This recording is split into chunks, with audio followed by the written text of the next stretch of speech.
Movie शुरू होती है 1959 के एलिमेंट्री स्कूल से, जहां बच्चे प्लेग्राउंड में खेल रहे होते हैं। उन्हीं बच्चों के बीच एक लुसिंडा नामी सबसे मुख्तलिफ और थोड़ी अजीब बच्ची भी थी। अब लुसिंडा अजीब क्यों थी? उसके रीजन ये है कि लुसिंडा को विस्पर्स यानी सरगोशियां या आसान लफ्जों में बोले तो आवाजें सुनाई देती थी, जिनकी वजह से वो जहनी तौर पर परेशान रहती थी। ये स्कूल अपनी पहली ओपनिंग की सेलिब्रेशन के लिए बच्चों से कुछ आइडियाज लिखने को कहता है, ताकि वो उनमें से एक आइडिया निकाल सेलिब्रेशन के लिए सिलेक्ट कर लें। आखिर डिसाइड होता है स्कूल अपनी नई ओपनिंग की सेलिब्रेशन करने के लिए हर स्टूडेंट को एक पेपर देंगे, जिस पर वो अपनी ड्राइंग्स के जरिए बताएंगे कि वो 50 इयर्स बाद फ्यूचर को किस तरह देखते हैं, और वो ड्राइंग्स वो एक टाइम कैप्सूल के अंदर डाल देंगे, जिसको वो 50 साल बाद खोलेंगे। और ये आइडिया लुसिंडा का था। अब टाइम कैप्सूल होता क्या है? टाइम कैप्सूल बेसिकली एक ऐसा कंटेनर है जिसमें हम कोई भी चीज डालकर जमीन में गाड़ देते हैं, ताकि फ्यूचर में लोग उसको खोल सकें और उस इंफॉर्मेशन या चीज से फायदा उठा सकें। इसी तरह तमाम बच्चे अपनी ड्राइंग्स बनाने लग जाते हैं, लेकिन लुसिंडा ड्राइंग्स बनाने के बजाय पेपर पर कुछ नंबर्स लिखने लग जाती है। टीचर जब ये देखती हैं, तो वो उससे पेपर ले लेती हैं। वो तमाम पेपर्स फोल्ड करके टाइम कैप्सूल में डालकर उसको जमीन में गाड़ देते हैं। इस सेरेमनी के बाद टीचर देखती है कि लुसिंडा वहाँ मौजूद नहीं। वो पूरे स्कूल में लुसिंडा को ढूंढने लगते हैं, मगर उनको कहीं नहीं मिलती। आखिरकार मिस टेलर उनकी टीचर जिम के नीचे वाली क्लोजेट में जाकर देखती हैं, तो लुसिंडा वहाँ होती है और अपने नाखूनों से दरवाजे पर कुछ खरोच रही होती है। सीन्स चेंज होके 50 साल बाद जॉन और उसके बेटे खेलब पे शिफ्ट होते हैं। जॉन एक यूनिवर्सिटी में एस्ट्रोनॉमिकल प्रोफेसर था, यानी कि बच्चों को स्पेस और सोलर सिस्टम के बारे में पढ़ाता था, और खेलब 50 साल पहले दिखाए गए उसी एलिमेंट्री स्कूल में पढ़ता है। खेलब की मदर की 1 साल पहले डेथ हो चुकी थी, जिसकी वजह से खेलब आज भी दुखी था। जॉन खेलब को सुलाकर लाउंज में वाइन पीते हुए शेल्फ पर पड़े गिफ्ट बॉक्स को घूर रहा होता है, जो उसको उसकी बीवी एलिसन ने मरने से पहले जॉन की बर्थडे पर दिया था। सीन्स चेंज होकर खेलब के स्कूल की 50th एनिवर्सरी वाले दिन जाते हैं, जिस पर उन्होंने टाइम कैप्सूल खोलना था। जॉन अपनी क्लास को पढ़ाकर खेलब के स्कूल जाता है। वहाँ उन्होंने मिस टेलर को भी बुलाया था, जो अब बूढ़ी हो चुकी थी। मिस टेलर 2 जेनिटर्स के साथ मिलकर टाइम कैप्सूल निकलवाती हैं और हर बच्चे को एक एक एनवेलप दे देती हैं। खेलब के पास लुसिंडा का लिखा हुआ एनवेलप जाता है। वो देखता है कि उस पर अजीब नंबर्स लिखे थे। वो देख रहा होता है कि अचानक उसकी नजर दूर खड़े एक आदमी पर पड़ती है, जो कुछ देर बाद गायब हो जाता है। वो घर जाते हैं तो खेलब को अपने ईयर पीस में से अजीब आवाजें आने लगती हैं, तो वो उसको उतार कर साइड पर रख देता है। खेलब बहरा नहीं होता, मगर कुछ आवाजें ठीक तरह सुन नहीं पाता, जिसकी वजह से वो ईयर पीस पहनता था। रात खेलब के बैग में वो एनवेलप होता है, जो स्कूल में मिला था। जॉन उसको कहता है कि वो स्कूल की अमानत है और खेलब को उसको कल स्कूल को वापस करना होगा। वो उस पेपर को टेबल पर रख देता है और खेलब को सोने को कहता है। थोड़ी देर बाद जब जॉन खेलब के कमरे में जाता है, तो देखता है कि वो अपनी मदर की रिकॉर्डिंग सुन रहा था, जिसमें वो उसको ललाबाई गाकर सुला रही थी। जॉन देखकर बहुत दुखी होता है और बहुत ड्रिंक कर लेता है। वो अपना ग्लास भरता है, मगर ग्लास से वाइन गिर जाती है। वो उसको साफ करने के लिए जाता है और ग्लास को उसी पेपर पर रख देता है। उसको साफ करने की कोशिश में उसकी नजर कुछ नंबर्स पर पड़ती है, जिनको वो अपने बोर्ड पर जाकर लिखता है। वो नंबर्स थे 91129996। कुछ देर सोचने के बाद वो इनको अलहदा करके समझ जाता है कि 9/11 and 2996 लिखा है, जो कि एक डेट बन रही थी। जॉन ये नंबर सर्च करता है तो उसके सामने 9/11 का वाक़या आ जाता है, और जब उसकी नजर उस हादसे में हुई डेथ्स पर पड़ती है तो उसको यकीन नहीं आता। 9/11 के हादसे में 2996 लोगों की डेथ हुई थी। इसी तरह जॉन बाकी डेट्स को भी सर्च करता चला जाता है और हादसात की डेट्स और नंबर ऑफ डेथ्स को सर्कल करता है। उसको अपनी आंखों पर यकीन नहीं आ रहा होता। सुबह तक वो तकरीबन तमाम नंबर सर्कल कर चुका होता है, बस 3 डेट्स और कुछ और नंबर बाकी रह जाते हैं। जब उसकी नजर 1027081 पर पड़ती है तो वो एकदम से खौफजदा हो जाता है। जॉन इस बोर्ड की तस्वीर अपने दोस्त फिल के पास लेकर जाता है, जो कि एक ऑब्जर्वेटरी में काम करता था। वो उसको सब समझाने की कोशिश करता है, मगर फिल उसकी बात का यकीन करने को तैयार नहीं था। उसका कहना था कि ये सब एक इत्तेफाक है और कोई उनके साथ मजाक कर रहा था। जॉन ये सुनकर वापस चला जाता है और मिस टेलर के घर जाता है, जहाँ वो उससे लुसिंडा के बारे में पूछता है। मिस टेलर उसको सेलिब्रेशन वाले दिन के सारे इवेंट्स बताती हैं कि किस तरह लुसिंडा नंबर्स लिख रही थी और कैसे वो जिम की क्लोजेट में मिली थी। जॉन कहता है कि वो उससे मिलना चाहेगा, मगर मिस टेलर बताती है कि वो मर चुकी है। वहाँ से वापस आकर जॉन स्कूल कॉल करके उन जेनिटर्स का पूछता है जिन्होंने टाइम कैप्सूल खोला था, मगर वो नहीं बताते। इसी दौरान वो बाहर देखता है तो खेलब एक गाड़ी के पास खड़ा होता है जिसमें 2 लोग होते हैं और वो उसको एक काला पत्थर देते हैं। जॉन उससे वो पत्थर लेकर उसको अंदर जाने का कहता है। अब जॉन ये सोचता है कि उस डेट के मुताबिक कल के दिन 81 लोगों की मौत होगी। जॉन इसी वजह से रात के 12 बजे ही न्यूज चैनल लगाकर बैठ जाता है, मगर किसी खबर में 81 डेथ्स का नहीं बताया होता। अगले दिन वो खेलब को लेने स्कूल जाता है तो रास्ते में ट्रक उलट जाने की वजह से रास्ता बंद था। एकदम से जॉन की नजर जीपीएस में दिखाए गए लॉन्गिट्यूड और लैटिट्यूड पर पड़ती है, जिसकी वजह से उसके दिमाग में आता है कि हो सकता है जो नंबर्स रह गए हो वो उस हादसे की लोकेशन हो।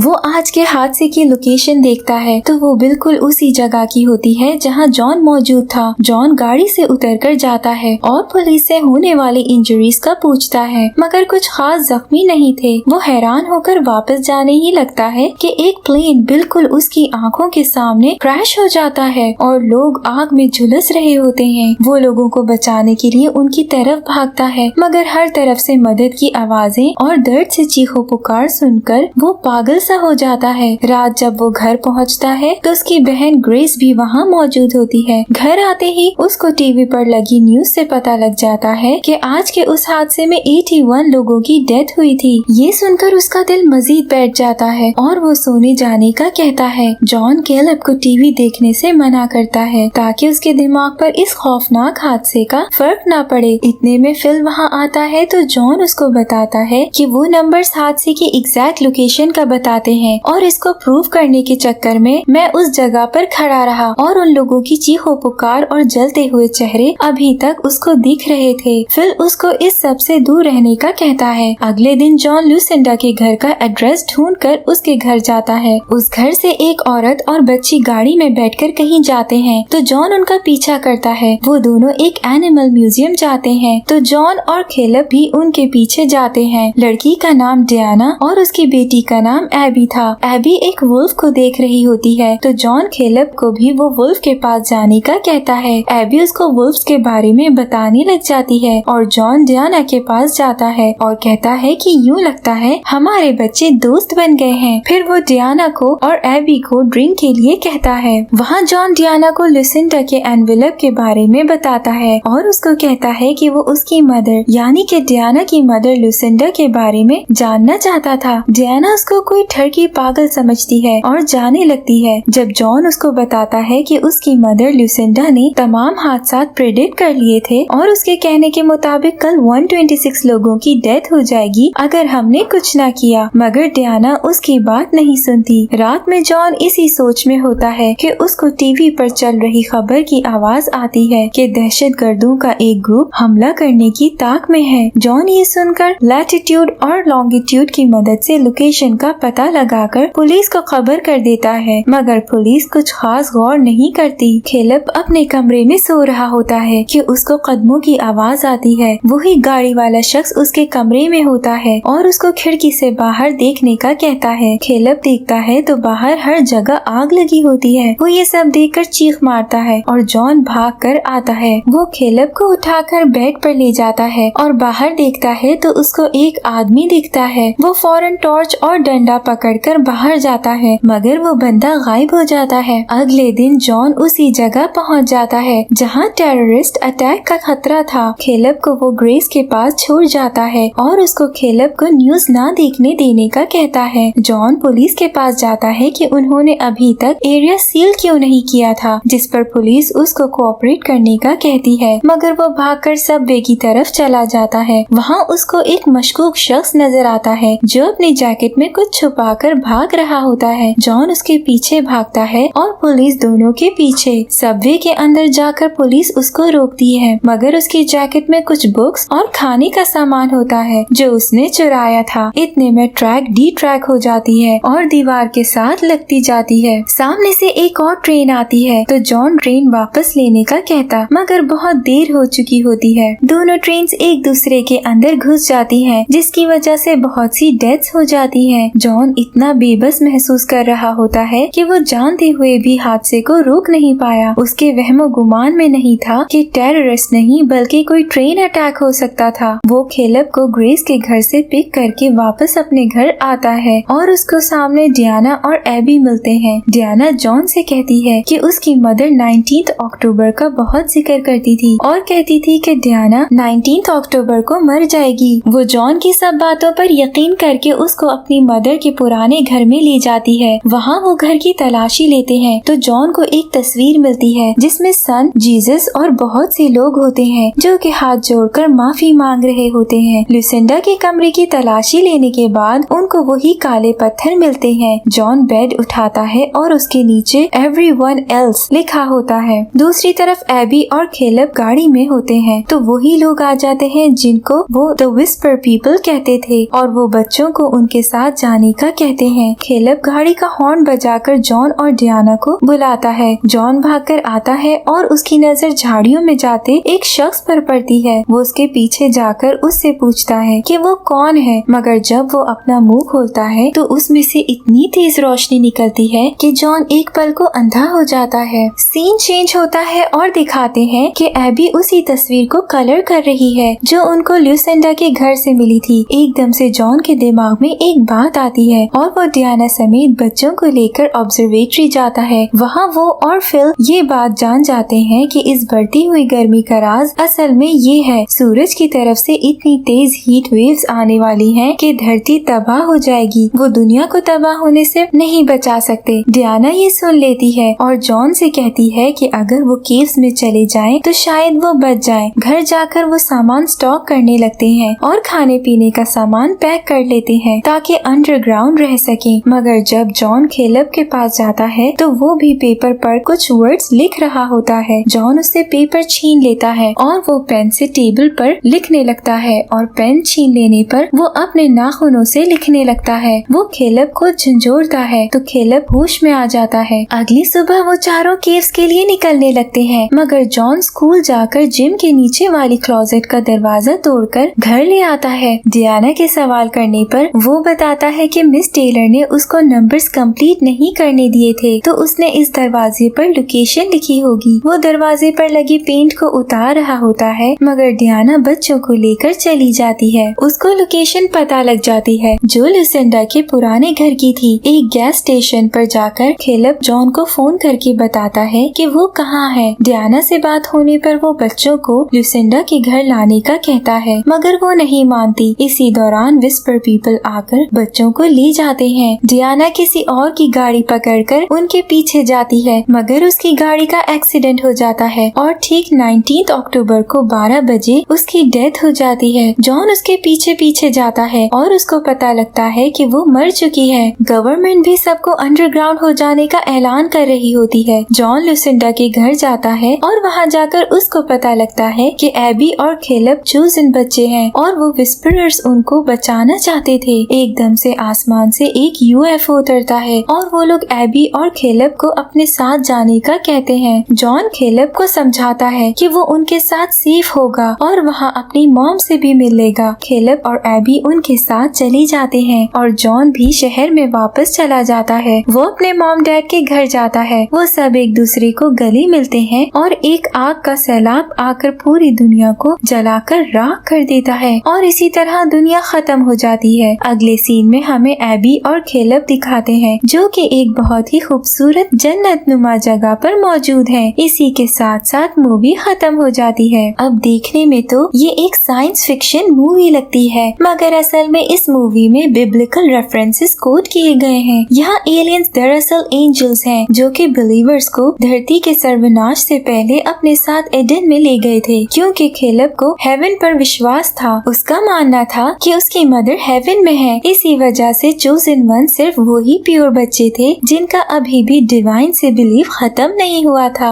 और आखिर में जो ट्री दिखाया जाता है दरअसल वो भी बाइबल में जिक्र किए गए ट्री ऑफ लाइफ की तरफ रेफरेंस है। यानी मूवी राइटर्स ने एक रिलीजियस मिथ की स्टोरी को बड़ी खूबसूरती से एक साइंस फिक्शन स्टोरी बना के दिखाया है। Thank you for watching.